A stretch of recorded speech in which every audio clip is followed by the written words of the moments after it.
Moment. We're watching. We'll get you some record numbers coming up. The community outreach group ACORN at the center of a bit of political controversy. The group works to get low-income folks registered to vote. But it's come under fire of late for allegedly submitting thousands of fake voter registration forms. And actually it's admitted to some of that. And now word that ACORN submitted a registration form for a 7-year-old girl in Connecticut. Of course, the 7-year-old girl didn't vote. The girl's family says a troubled relative may have forged the form. And in the battleground state of Ohio, election officials asked a prosecutor to investigate ACORN and for possible voter registration fraud. The bipartisan election board oversees Cuyahoga County. It includes a county that includes Cleveland and is the most populous region of the state. Today, the group heard from people, or some of the people, who say ACORN workers basically harassed them repeatedly until they filled out multiple registration forms. Listen. I'll be sitting down in public square, like reading my book, because at the point in time I was going through some little things that was like the only place I can go. So the people will walk up to me and ask me would I sign these papers. So I'd be like, no, I'm already registered. And then they just ask me again, like, I need a job. I'm just trying to hold on to a job. So would you sign it for me? I need 25 of them, or I need a certain amount of them to do it. So me being a kind-hearted person, I say, yeah. Well, it's not as if he got to vote more than once. These things are caught, we're told, by the system along the way, but people are concerned that they won't be. Election board members from both political parties say they do not think the voter registration form fraud would in any way compromise the presidential election. So there you go. Our senior correspondent Eric Shawn with the news. He's live in Cleveland now. Tell us about this meeting.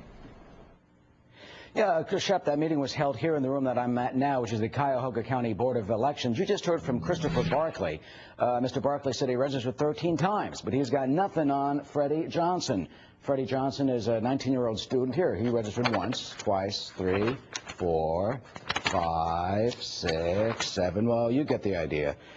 Guess how many times Freddie Johnson said ACORN registered him to vote? Well, listen to him in his own words when we interviewed him.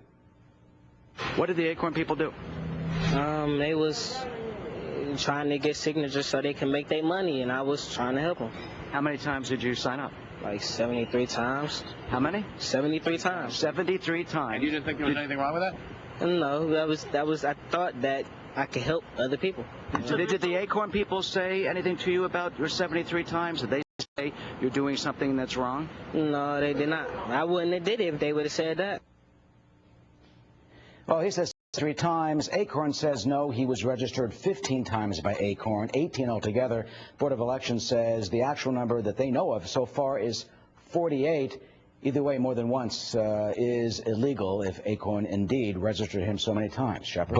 But is there any indication that anyone who was registered more than once will actually get to vote more than once? In fact, the opposite is true, right? Well, authorities are very well aware of this. We talked to Jeff Hastings, who's the director of the Board of Elections. He says there are no illegal votes or illegal voters. ACORN says the same thing, that these false or multiple registrations have been caught. In fact, Katie Gall is the Ohio director of ACORN. She says that there won't be any illegal votes and that all this controversy about ACORN is politically motivated. Here's what she says. It's just absolutely ridiculous to take somebody like a Mr. Barkley and try and make him a boogeyman for trying to, quote-unquote, steal the election. I think that this is really just partisan, pre-election, you know, trying to make a tempest in a teapot. Well, about 8,000 of 72,000 new voter registrations have problems, say the officials here. And Shep, the prosecutors, the Sheriff's Department, is investigating this case. Back to you. Eric Shawn live for us. Eric, thanks. Merger talks between two of America's largest and most financially troubled automakers. Merger talks. Did you read this stuff in the papers over the weekend? Coming up, which company General Motors may be looking to partner up with now?